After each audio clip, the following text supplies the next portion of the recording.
आप सुन रहे हैं कहानी कैंडल लाइट चिकन का भाग 21 और यही कहानी का आखिरी भाग भी है। कहानी में अब तक आपने सुना कि जय एकदम ठीक हो जाने के बाद अपने मालिक और उनकी बेटी जो उसका इलाज कर रही थी वो उनका शुक्रिया अदा करना चाहता है। अगले ही दिन पूरा परिवार अपने मालिक के घर पहुंचता है। वहीं जाकर जय को पता चलता है कि जो लड़की खुशबू नाम से उसका इलाज कर रही थी वो कोई और नहीं बल्कि उसकी जोया थी। वो जोया को पहचान कर बेहद खुश हो जाता है, जोया से सवाल करता है।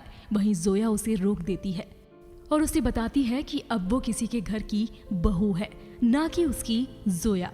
साथ ही उसे ये भी बताती है कि कैसे शादी से अगले दिन ही उसका सुहाग गुजर गया।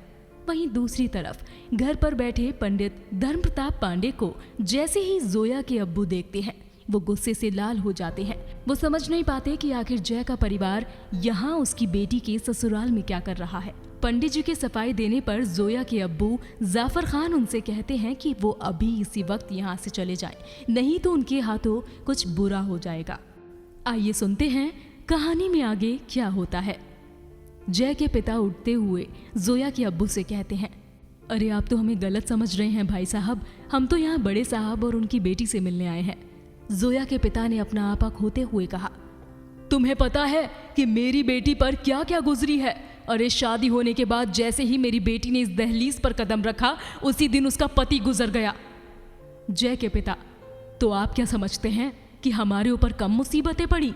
अरे हम तो पूरी तरह से बर्बाद हो गए।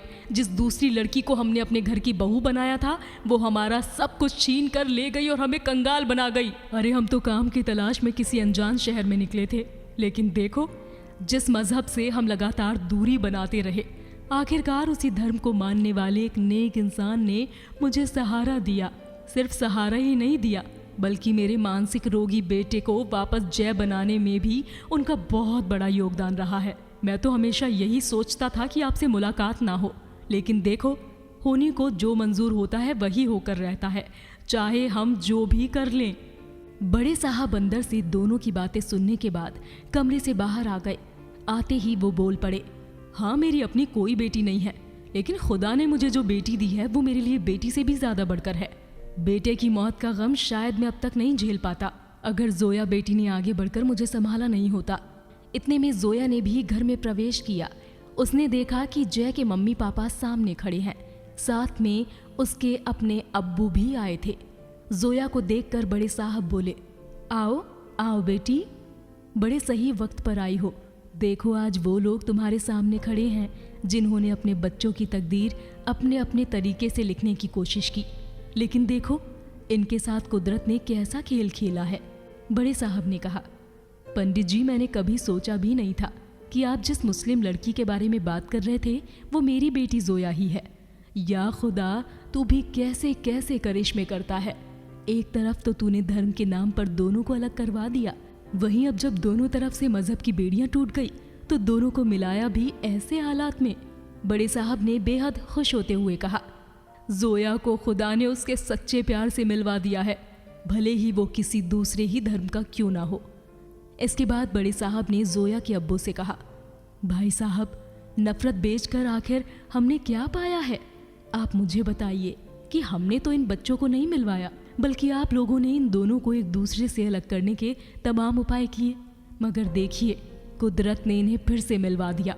भाई साहब जो आदमी कल तक सिर्फ धर्म की दुहाई देता घूमता था, देखो वो आज किस तरह से खड़ा हुआ है। देखिए अब जय के माता पिता पूरी तरह से धर्म और जाति के दायरे से बाहर आ चुके हैं। इसके बाद वो जोया के पास पहुंचे तो देखा कि जोया की आंखें आंसुओं से भरी हुई थी। उन्होंने उसके सिर पर हाथ रखते हुए कहा, बेटी जिंदगी को हम अपनी मर्जी से नहीं चला सकते, मगर जिंदगी हमें अपने इशारों पर जरूर चलाती है। बेटी मैंने तुम्हारे और जय के बीच गुजरे अतीत के हर पन्ने को पढ़ लिया है। मुझे पता चल गया है कि उसकी ऐसी हालत तुम्हारी जुदाई की वजह से हुई थी। वो आज भी तुम्हें बहुत प्यार करता है। बड़े साहब के मुंह से ये बात सुनते ही जोया उनसे लिपट कर जोर जोर से रोने लगी। बड़े साहब भी उसको आज रोने से नहीं रोकना चाहते थे ताकि उसके दिल में जो गुबार भरा हुआ था वो आंसुओं के साथ बह जाए। थोड़ी देर बाद बड़े साहब ने जोया को चुप कराते हुए कहा, अपने आप को संभालो बेटी, आखिर तुम अपने अब्बू जी के फैसले से खुश तो हो ना?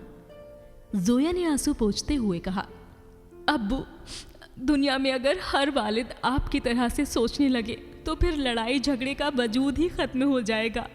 आप बहुत ही अच्छे अब्बू हैं। मैं दुआ करूंगी दुनिया में हर बेटी को आप जैसा वालिद मिले। इसके बाद जोया की तरफ देखते हुए जय के पिता ने हाथ जोड़ते हुए कहा, बेटी मैं माफ़ी के काबिल तो नहीं हूँ, लेकिन फिर भी हो सके तो मुझे माफ़ कर दो।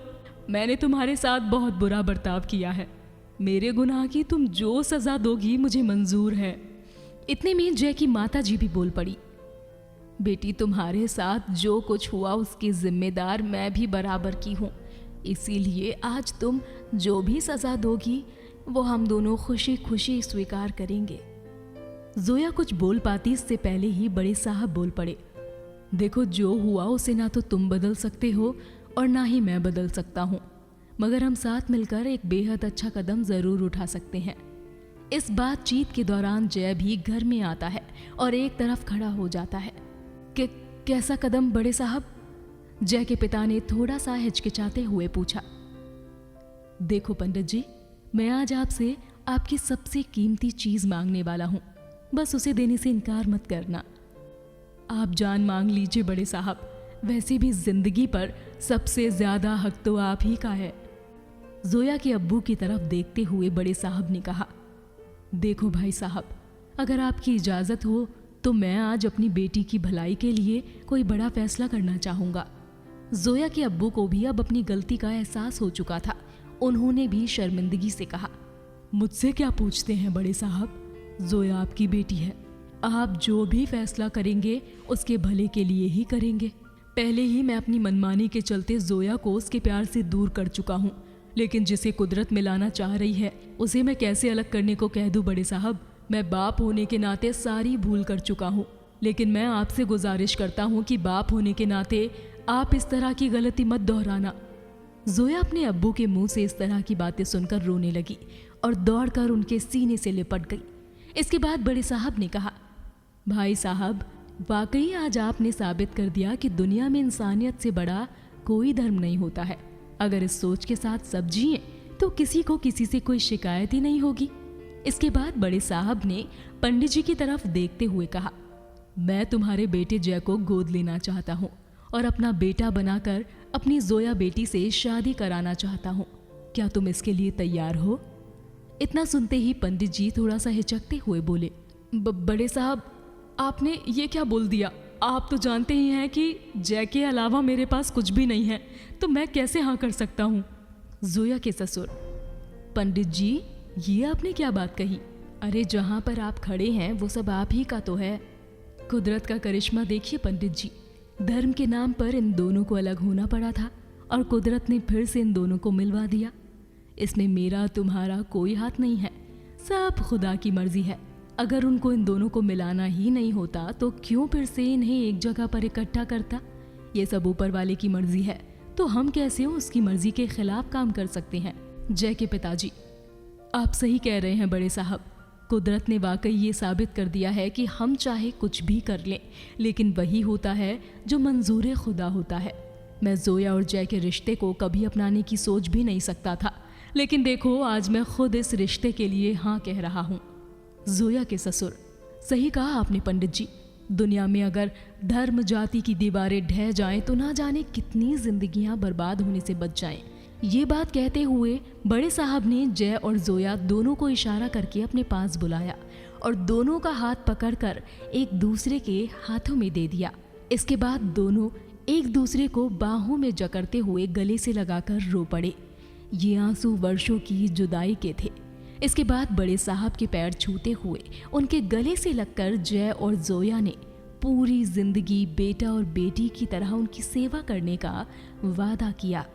ये देखकर जय और जोया के माँ बाप ने जाति और मजहब के ऊपर उठकर इंसानियत के साथ एक दूसरे को गले से लगा लिया। तो ये था हमारी कहानी कैंडल लाइट चिकन, मजहब से परे एक प्रेम कथा का आखिरी भाग। दोस्तों, आपको बताते चलें कि इस कहानी को लेखक संतोष प्रसाद ने लिखा है। साल 2017 में प्रकाशित उनका उपन्यास आंसुओं के बिना जिंदगी, जिसे काफी लोगों ने सराहा। कई राज्यों के राज्यपालों और जजों से भी उन्हें प्रशंसा पत्र प्राप्त हुए। इसके बाद NBT यानी नेशनल बुक ट्रस्ट ने भी 2018 की अपनी बुक में इन्हें जगह दी। इसी से इंस्पायर होकर इन्होंने समाज में सकारात्मक बदलाव लाने के लिए एक और बुक लिखी, जिसका नाम है कैंडल लाइट चिकन, जिसका आखिरी संस्करण आपने अभी अभी सुना, जो मजहब से परे एक प्रेम कथा को दर्शाता है, जिसमें मजहब और जाति से ऊपर उठकर मानवता के बारे में सोचने की सीख मिलती है। ये बुक लेखक संतोष प्रसाद ने अपने माता पिता को समर्पित की है, क्योंकि वो उन्हें हमेशा मानवता के साथ जीने की सीख देते आए हैं। संतोष प्रसाद जी का मानना है कि इस उपन्यास के माध्यम से अगर वो लोगों को मजहब और जाति से ऊपर उठकर मानवता का आईना दिखाने में सफल रहे, तो उनकी ये लेखनी उनके लिए सार्थक हो जाएगी। आप हमें नीचे कमेंट बॉक्स में लिखकर जरूर बताएं कि आपको संतोष प्रसाद जी की लिखी हुई ये कहानी कैसी लगी। साथ ही इनके लिखित आंसुओं के बिना जिंदगी का भी ऑडियो आपको हमारे इसी YouTube चैनल पर मिल जाएगा। जाते जाते एक बात और, अगर आपको कहानियाँ लिखने का शौक है, आपके फ्रेंड्स, आपके फैमिली मेंबर कोई भी ये टैलेंट रखते हैं, तो हमें नीचे कमेंट बॉक्स में लिखकर ज़रूर बताएं, क्योंकि हम आपको स्टोरियन के प्लेटफॉर्म पर ज़रूर लेकर आएंगे, आपकी आवाज़ को नवाजेंगे खूबसूरत शब्दों से। तो चलिए फिर कमेंट बॉक्स में आपका इंतज़ार रहेगा, और हमारे चैनल को लाइक, शेयर, सब्सक्राइब करना ना भूलें, और सुनते रहिए स्टोरियन लफ्ज़ों के हमसफ़र पर।